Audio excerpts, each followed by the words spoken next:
μήνες ο ποσοστό της Χρυσής Αυγής. Πάμε ένα και προς τα δω.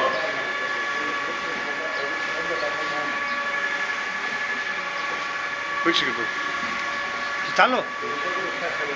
Μετά στο φορτηγό θα πληρώσει παραπάνω βάρος.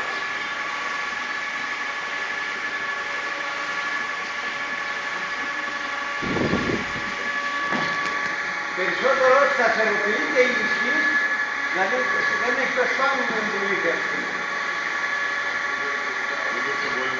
Και δεν σκονσκώνει τώρα. Εγώ για να μην γίνει θα έλεγα 4 κατά, αυτό θα το βάλει το τέτοιο και να μην... Δεν σκόνει. Τώρα δεν σηκώνει γιατί κάνει. Τώρα κάνουμε χαρμά. Αλλά πολύ δεν γραφεία δεν έχει τώρα. Δεν πειράζει. Η ενέργεια δεν καταναλώνει, κατάλαβες.